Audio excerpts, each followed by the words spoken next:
திருக்கண்டியூர் பிண்டியார் மண்டை ஏந்தி பிறன்மனை திருதந்துண்ணும் உண்டியான் சாபந்தீர்த்த ஒருவனூர் உலகமேத்தும் கண்டியூர் அரங்கம் மையங் கச்சி பேர் மல்லையன்னு மண்டினார் உயலல்லால் மற்றையார் குய்யலாமேன்னு பாசுரம்.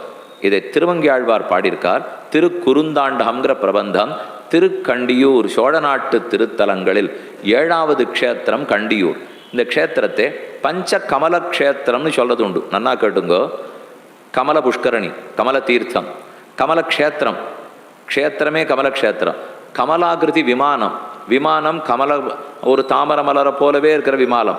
கமலநாதன் பெருமாளுக்கு கமலநாத பெருமாள், கமலவல்லி தாயார் கமலவல்லி தாயார். நல்ல பஞ்ச கமல க்ஷேத்திரம். கமலம்னாலே தாமரை, தாமரைனாலே அந்த வாசனை அப்படியே நன்னா இருக்கு, தொட்டா பார்க்கறதுக்கே நன்னா இருக்கு, கமகமான் இருக்கு.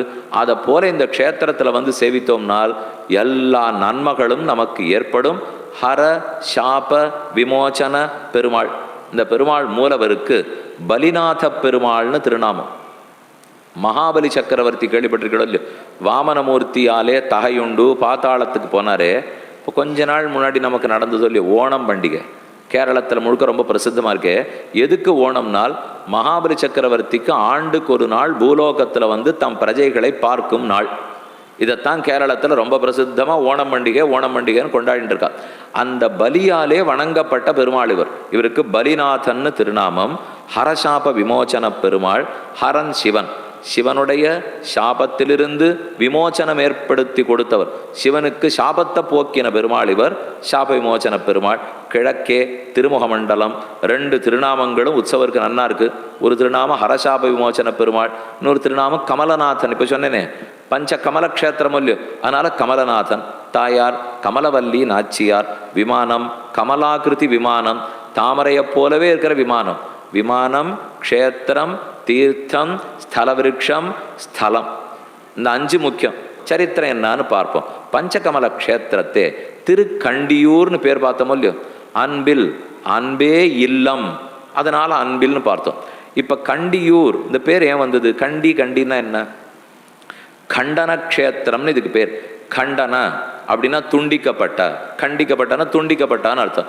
பிரம்மாவனுடைய தலை துண்டிக்கப்பட்டு பரமசிவனாருடைய கையில் ஒட்டிக்கொள்ள அந்த சாபத்திலிருந்து பெருமாள் போக்கி விட்டாரோ இல்லையோ. ஹர சாப விமோச்சன பெருமாள். கண்டன க்ஷேத்திரம் கண்டியூர் இன்னொன்னு சொல்லலாம். கண்டின்னா நீலகண்டனோ இல்லையோ, ஹாலகால விஷத்தை உண்டு அந்த விஷம் கழுத்துல தங்கினதுனாலே நீளமான கழுத்தோடு இருக்கிற சிவபெருமானுக்கு தான் நீலகண்டன்னு பேர். அந்த கண்டியனுடைய சாபத்தை போக்கி கொடுத்தபடியால் கண்டியூர், திருக்கண்டியூர்னு அதுக்கு பேர் ஏற்பட்டது. இந்த க்ஷேத்திரத்துல திருமங்கையாழ்வார் ஒரு அழகான அர்த்தம் சொல்றார். நீங்க எங்க போய் சுத்தினாலும் உங்களுக்கு விமோச்சனம் கிடையாது. அர்ச்சாவதாரம் கோவில் விக்கிரகத்தடத்துல சேவிச்சில்னா தான் விமோச்சனம். எங்கெங்க நீங்க போய் சுத்தினாலும் கச்சி பேர் மல்லையன்னு மண்டினார். திவ்ய தேசத்துல ஆசையோடு இருந்திடனா 108 திருப்பதிகளில் விருப்பம் இருந்ததுன்னா உய்யலாம், மோட்சத்துக்கு போகலாம். மற்றையார் குய்யலாமே, மற்ற பேருக்கு போவதற்கு வழியே கிடையாதுன்னுட்டார். அர்ச்சையை பற்றினால் ஏற்றம், வேற பற்றத்துக்கே வழி இல்லையே. மற்ற நாளையும் தான் பற்றவே முடியாதுன்னு முதல்ல பார்த்துட்டோமோ இல்லையோ. பரரூப, வியூகரூப, விபவரூப, அந்தர்யாமி 4 பேரையும் சேவிக்க வழி இல்லை. திவ்யதேசத்து பெருமாள் தான் இப்போ நம்மளால் போக முடியும், சேவிக்க முடியும், நன்னா இருக்க முடியும். ஹரசாப விமோச்சன பெருமாள் திருக்கண்டியூர். திருமங்கையாழ்வார் அதைத்தான் சொல்றார். பெருமான சேவிங்கோ, அப்பதான் பாபங்கள் தொலையும். வேற பிரகாரத்தை சேவிக்க வழி இல்லையே. இந்த பெருமாளுக்கு பக்கத்துல வந்திடனால் எழுந்துருள் இருக்கிறது.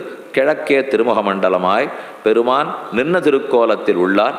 அருகிலே ரொம்ப ஆச்சரியமான ஒரு நரசிம்மனும் சுதர்சன பெருமாள்.